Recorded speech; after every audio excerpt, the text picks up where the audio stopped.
Good evening everyone, स्वागत है एक बार फिर से द लर्नर्स पैराडाइज के ऑफिशियल यूट्यूब चैनल पे।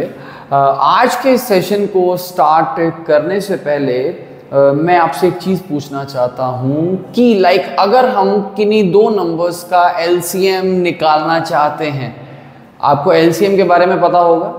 मैं ये कह रहा हूँ कि अगर हमें किसी भी दो नंबर्स का एलसीएम निकालना चाहते हैं तो क्या हम सिंपली उन दो नंबर्स को मल्टीप्लाई करके उसका एलसीएम निकाल सकते हैं? तो आप सोचने लग जाएंगे कि भाई निकाल सकते भी हैं या नहीं भी निकाल सकते। कुछ केसेस ऐसे होते हैं जहाँ पे हम सिंपली नंबर्स को मल्टीप्लाई कर देते हैं और कुछ केसेस ऐसे हैं जहाँ पे हम नंबर्स को मल्टीप्लाई नहीं कर सकते। कब हम नंबर्स को मल्टीप्लाई करके एलसीएम निकाल सकते हैं और कब हम नंबर्स को मल्टीप्लाई करके एलसीएम नहीं निकाल सकते, और आज का ये प्यारा क्वेश्चन, इस पे हम बात करने वाले हैं। ये देखिए, मेरे पास दो नंबर्स हैं, एक नंबर है 6 और एक नंबर है 10। मैं इन दो नंबर्स का एलसीएम निकालता हूं तो भाई मैं इन्हें मल्टीप्लाई करूंगा ना, डेफिनेटली वो एलसीएम नहीं आएगा। इनका एलसीएम जो है वो कितना निकलने वाला है, दैट इज 30। एलसीएम आप किसी भी तरीके से निकाल सकते हैं, चाहो तो प्राइम फैक्टराइजेशन मेथड लगा लो, चाहो तो रेंज मेथड लगा लो, चाहो तो फैक्टराइजेशन मेथड लगा लो, और कुछ बंदों को तो याद भी होगा। दूसरा केस ये है कि मेरे पास एक नंबर है 5 और एक नंबर है मेरे पास 7, और मैं चाहता हूं कि मैं इन दो नंबर्स का एलसीएम निकालूं। क्या अभी भी मैं प्राइम फैक्टराइजेशन मेथड लगाऊंगा? जी नहीं। इन दो नंबर्स का एलसीएम निकालना बहुत ही सिंपल है। क्या करो, सिंपली इन दो नंबर्स को मल्टीप्लाई कर दो, और मल्टीप्लाई करने के बाद आपके पास 35 आएगा। तो आप पूछोगे कि सर क्या है मसला कि कभी तो हम नंबर्स को मल्टीप्लाई कर देते हैं और कई बारी नहीं कर पाते हैं। रीजन बिहाइंड क्या है ये देखो। रीजन ये है कि भाई कब हम नंबर्स को मल्टीप्लाई करके सीधे एलसीएम लिख सकते हैं और कब हम नंबर्स को मल्टीप्लाई नहीं कर सकते एलसीएम निकालने के लिए। हम दो नंबर्स को सीधा मल्टीप्लाई करके एलसीएम तब लिख सकते हैं जब दो नंबर्स जिनका आप एलसीएम निकाल रहे हैं वो आपस में क्या हो, को प्राइम नंबर्स। क्या हो, को प्राइम नंबर्स। अब आप कहेंगे कि भाई को प्राइम नंबर्स कौन से होते हैं? तो भाई को प्राइम नंबर्स वो नंबर्स हैं जिनका हाईएस्ट कॉमन फैक्टर क्या होता है, 1। जिनका हाईएस्ट कॉमन फैक्टर क्या होता है, 1। तो हम लिख लेंगे कि को प्राइम नंबर्स वो हैं जिनका हाईएस्ट कॉमन फैक्टर क्या है। अब देखिए, जब भी कोई दो नंबर्स आपके पास ऐसे आते हैं जो को प्राइम है, तो को प्राइम यानी कि HCF 1 है। अगर को प्राइम है तो सिंपली आप उन्हें मल्टीप्लाई कर दें। जैसे आपके पास 7 और 8, इन दो नंबर्स का आप एलसीएम ले लो। कोई जरूरत नहीं है भाई प्राइम फैक्टराइजेशन मेथड लगाने की। अगर लगाओगे तो सिर्फ और सिर्फ आप एक चीज करोगे, पता क्या करोगे? आप अपना टाइम वेस्ट करोगे। अगर दो नंबर्स 7 और 8, इनका आपको भाई अगर एलसीएम चाहिए, दीज टू नंबर्स आर को प्राइम मतलब HCF 1 है, सिंपली मल्टीप्लाई कर दो भाई। 7 × 8 आपके पास कितना निकल के आ जाएगा, 56। आई होप समझ पा रहे होंगे। मैंने दो चीजों पे बात की कि मल्टीप्लाई कब करोगे। मल्टीप्लाई तब करोगे जब आपस में क्या है, को प्राइम, और मल्टीप्लाई तब नहीं कर पाते जब नंबर्स को प्राइम नहीं होते। फिर हमारे पास तरीके वही बेसिक रह जाते हैं, चाहो तो रेंज मेथड लगाओ, चाहो तो प्राइम फैक्टराइजेशन मेथड लगाओ। और कुछ बंदों को वैल्यूज याद होती हैं, वो इतनी प्रैक्टिस कर चुके होते हैं। ये देखिए, ये चीज आपको क्लियर हो गई होगी कि नंबर्स को जब आप मल्टीप्लाई कर रहे हैं तब कर रहे हैं जब आपके पास को प्राइम नंबर्स है। अगर नहीं है तो आप सिंपल प्रोसेस को फॉलो कर रहे हैं। अब इस चीज पे बात हम क्यों कर रहे हैं? क्योंकि ये क्वेश्चन देख पा रहे हैं आप। क्वेश्चन कईयों को थोड़ा अजीब लगता है, थोड़ा है भी है, अच्छा क्वेश्चन है, बट आज की वीडियो देख लोगे तो मुझे नहीं लगता कि इस क्वेश्चन में आगे या इस टाइप के क्वेश्चन में आपको आगे कभी दिक्कत आएगी। ये देखिए, एक छोटी सी मैं आपको एग्जांपल से शुरू करता हूं। मैं कुछ 3 नंबर्स लेता हूं जो आपस में को प्राइम है। जैसे कि मैंने एक नंबर लिया 5, दूसरा नंबर लिया मैंने 7, एक नंबर लिया मैंने 5, दूसरा नंबर लिया मैंने 7, और तीसरा ले लिया मैंने 11। भाई ये तीनों नंबर्स आपस में को प्राइम का मतलब ये है कि कोई भी दो नंबर्स उठा लेना, उनका हाईएस्ट कॉमन फैक्टर देखोगे आपके पास 1 निकल के आएगा। तो मैंने सेफर साइड के लिए मैंने तीनों वो नंबर्स ले लिए जो आपस में क्या है, प्राइम। और ये प्राइम नंबर्स हैं तो ये आपस में क्या है, को प्राइम भी हैं। 5, 7 एंड। अब क्या होता है कि मैंने 3 नंबर्स में से ना 2 ग्रुप्स बनाए, एक तो पहले 2 नंबर्स का ग्रुप बनाया और एक लास्ट 2 नंबर्स का ग्रुप बनाया। जो पहले 2 नंबर्स का ग्रुप था वो 5 और 7 का था। 5 और 7 का जब मैं एलसीएम निकालने जाता हूं तो क्या मैं प्राइम फैक्टराइजेशन मेथड लगाऊंगा तो मैं फिर वही कह रहा हूं कि एक चीज वेस्ट करूंगा, क्या? अपना वक्त। सिंपली क्या कर दूंगा, मैं इन दोनों को मल्टीप्लाई कर दूंगा, मेरे पास एलसीएम निकल के आ जाएगा 35। इफ अगर मैं लास्ट 2 नंबर्स का ग्रुप बनाता हूं स्टिल वो भी को प्राइम है, इनका मैं एलसीएम निकालूंगा तो इनका एलसीएम सिंपली मल्टीप्लाई करने पे कितना आने वाला है? 77। अगर किसी को शक है कि भाई मल्टीप्लाई करने से आया होगा या नहीं आया होगा, वो क्या कर सकता है भाई, अपने पुराने तरीके से प्राइम फैक्टराइजेशन से लगा सकता है, आंसर यही आएगा। अब ये देखें, मैंने क्या किया, मैंने 3 प्राइम नंबर्स उठाए, उनके 2 सब ग्रुप्स किए, जिसमें से पहले 2 नंबर्स का एक ग्रुप था, दूसरे 2 नंबर्स का एक ग्रुप था। जब 2 नंबर्स का पहले का एलसीएम निकाला तो 35 आया, लास्ट 2 का निकाला तो 77 आया। देखो मेरे प्यारे साथियों, मैं आपको समझाना क्या चाहता हूं, मैं समझाना ये चाहता हूं कि जब आप 3 प्राइम नंबर्स लेते हैं और उनको 2 ग्रुप्स में डिवाइड करते हैं, पहले 2 और लास्ट 2, जब उन दोनों नंबर्स का एलसीएम आता है, जी बिल्कुल आ गया, एलसीएम कितना आया इसका 35 और इसका कितना आया 77। जब इन दोनों नंबर्स के एलसीएम का, या हम इसे एलसीएम कह सकते हैं या हम इसे प्रोडक्ट कह सकते हैं, क्योंकि अब हम थोड़े से सयाने हो गए हैं कि भाई प्रोडक्ट ही करोगे तो ही एलसीएम आएगा, क्योंकि ये आपस में कोप्राइम है।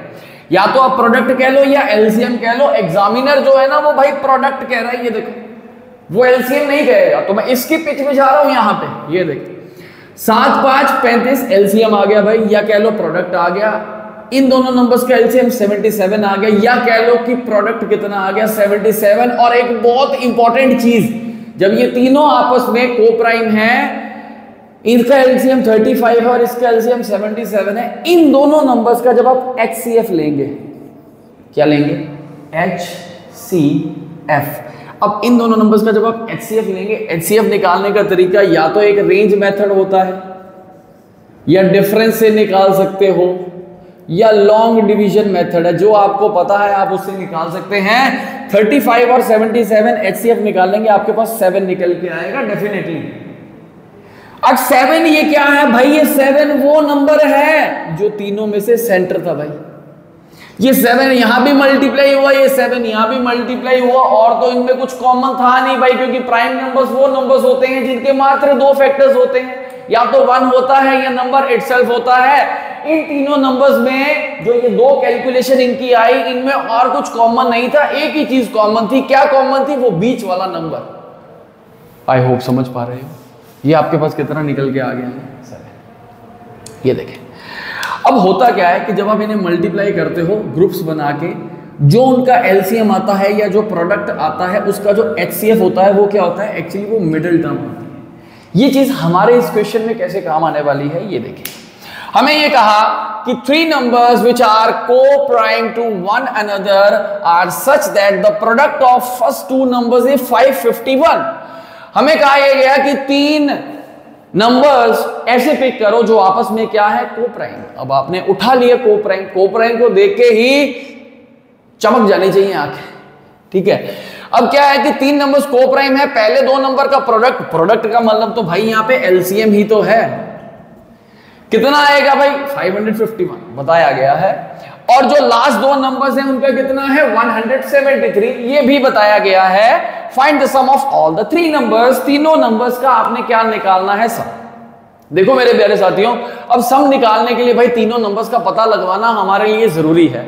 आपसे कुछ भी पूछ सकता है, तीनों का सम पूछ लिया, पहला नंबर पूछ सकता है, दूसरा नंबर पूछ सकता है, तीसरा नंबर पूछ सकता है, हम सारा कुछ देख लेंगे। हम तीनों नंबर्स ही निकाल लेंगे, सम पूछेगा, डिफरेंस पूछेगा, जो पूछेगा भाई बता देंगे। ये देखो भाई, अब 3 नंबर्स जब आपस में को-प्राइम होंगे तो ये बात पक्की है कि जो पहले दोनों नंबर्स का प्रोडक्ट होगा वो बेसिकली इन दोनों का एलसीएम ही होगा, और जो लास्ट 2 होंगे उनका क्या होगा? एलसीएम होगा। उसी को ही हमने क्या कह रखा है? प्रोडक्ट। अब क्या होता है जब प्रोडक्ट आता है तो उन दोनों प्रोडक्ट का जो हाईएस्ट कॉमन फैक्टर होता है वो क्या होता है? उन तीनों में से मिडिल नंबर। उन तीनों में से क्या होता है भाई? Middle number. अब ये देखें, हम क्या करेंगे, हम ये कहेंगे कि भाई जो ये 551 आया और ये जो 1073 आया, मैं ये कह देता हूँ कि अगर तीन नंबर्स x, y और z हैं तो पहला ये जो आएगा मेरे पास x इंटू वाई आएगा और दूसरा ये y इंटू z आएगा, और y क्या होगा, इन दोनों का हाईएस्ट कॉमन फैक्टर। अब आप हाईएस्ट कॉमन फैक्टर इनका निकाल सकते हैं। 1073 आपके पास ये है, 551 आपके पास ये है, 551 इंटू 1 इज 551 यहाँ आएगा, ये 2 आएगा, ये 2 आएगा, ये 10 और ये 0 विच इज 522। इसके बाद आप इसे कंटिन्यू करेंगे क्योंकि हाईएस्ट कॉमन फैक्टर अगर आप LCM basically long division method से लगाते हैं तो ये प्रोसेस तब तक चलता है जब तक आपके पास रिमाइंडर क्या नहीं आ जाता, 0। अब यहाँ पे आपके पास 552 आया तो आप यहाँ क्या करेंगे, 551 अंदर लिखेंगे, प्रीवियस डिवाइजर अंदर आएगा, 552 इंटू 1 इज 522, तो ये आ गया आपके पास 11, ये आ गया 4, ये आया 29, 522 है आपके पास। अब 522 है, जब आप 29 से डिवाइड करेंगे, 29 इंटू 1 आपके पास आएगा 29, 52 में से 29 को आप माइनस करेंगे, आप माइनस ना करें, आप ये देखो बढ़ा रहे हैं, पहले 1 बढ़ाओगे 30 पे जाओगे, 30 से 50 20 बढ़ाओगे तो टोटल बढ़ेगा कितना, 230, ये 23 आएगा, साथ में 2 आपके पास आ जाएगा, तो 29 के टेबल पे ये 8 पे जाता है, 232, तो रिमाइंडर 0 आ गया। इट मींस कि ये जो दो प्रोडक्ट थी उनका हाईएस्ट कॉमन फैक्टर कितना निकल के आया, हाईएस्ट कॉमन फैक्टर निकल के आया कितना, 29। अब हाईएस्ट कॉमन फैक्टर 29 का मतलब ये है कि भाई आपने y की वैल्यू निकाल ली, क्योंकि y ही एक ऐसा नंबर था जो दोनों के पास कॉमन था, तो y की वैल्यू आप निकाल चुके हो, कितनी निकाल चुके हो, 29। अब पहला नंबर जो होता है वो आपके पास x इंटू वाई होता है, और जो दूसरा नंबर आपके पास आया, प्रोडक्ट आया, वो y इंटू z आया। अब पहला number x into Y, x is पहला नंबर, y इज दूसरा नंबर। क्या आपको पहले दो नंबर्स का प्रोडक्ट दे रखा है? बिल्कुल दे रखा है। आप कहेंगे कि 500 सर 51 है, तो मैं कहूंगा कि अगर x इंटू वाई की वैल्यू 551 है, क्या आप y की वैल्यू निकाल चुके हो? तो आप कहोगे कि जी बिल्कुल निकाल चुके हो। y की वैल्यू आपके पास निकल के आई है 29, तो 551 इक्वल्स टू x इंटू 29, तो x की वैल्यू आएगी 551 अपॉन 29, इसे कैंसिल आउट करेंगे आपके पास 19 निकल के आएगा, तो x की वैल्यू आपके पास 19 निकल चुकी है। इट मींस कि पहला नंबर आप निकाल चुके हो, दूसरा आपने पहले ही निकाल लिया, रह क्या गया, तीसरा। अब तीसरा कैसे निकलेगा कि भाई y और z, दूसरे और तीसरे नंबर का हमें प्रोडक्ट दे रखा है 1073। अब लास्ट दो नंबर्स y इंटू जेड अगर 1073 है, y की वैल्यू आपके पास 29 है, 29 इंटू जेड इज 1073, z की वैल्यू 1073 अपॉन आप क्या करेंगे 29। जब आप इसे 1073 अपॉन 29 करते हैं तो आपके पास जो वैल्यू निकल के आती है वो कितनी निकल के आती है, 37। आप इसे इजीली कैलकुलेट कर सकते हैं। 29 इंटू 3 पे जाओगे, 3 पे जाओगे तो आपके पास ये 87 आ जाएगा, 20 बचेगा, 3 साथ में आएगा, 7 पे ये कैंसिल आउट हो जाएगा। आपने x की वैल्यू कैलकुलेट कर ली, y की वैल्यू कैलकुलेट कर ली, z की वैल्यू कैलकुलेट कर ली। आओ अब आंसर निकालते हैं। यहां देखते हैं x plus Y plus z हमसे पूछा गया है। x यानी कि पहला नंबर वो था 19, y यानी कि दूसरा नंबर वो आपने पहले निकाला था जो HCF आया था वो 29, और z लास्ट नंबर इज आपके पास 37। क्या कर रहा है, सारे बड़े बकवास से नंबर है, क्या करो इन्हें कंप्लीट कर लो। इसे आप मान लो 20, इसे मान लो 30 और इसे मान लो 40। आप ये कहोगे कि 40 और 30 70 और 20 90, सर आप तो गलत हो। अरे नहीं भाई, हमने पहले कितना ज्यादा लिया था, एक माइनस यहाँ कर दो, एक यहाँ का कर दो और 3 यहाँ का कर दो, तो टोटल माइनस कितना करना पड़ेगा, 5। आंसर आ जाएगा 85। क्या ये ऑप्शन में है? जी बिल्कुल ऑप्शन में है, आपके पास आंसर आ गया है कितना, 85। कुछ बंदों को ये समझाया जाता है कि भाई ये ऐसा क्वेश्चन आए ना, इसे याद कर लो। अगर ये वैल्यूज आपको एग्जाम्स में दिखती हैं तो भाई इसे याद कर लो ना, ये लगा देना, ये पहला नंबर है, ये दूसरा नंबर है, ये तीसरा नंबर है।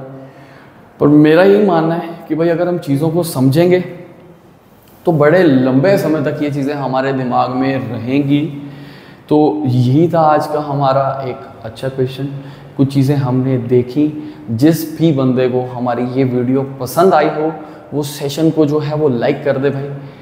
दोस्तों के साथ शेयर कर दे और चैनल को सब्सक्राइब कर दे, क्योंकि आपकी यही चीज़ें हमें मोटिवेशन देती हैं।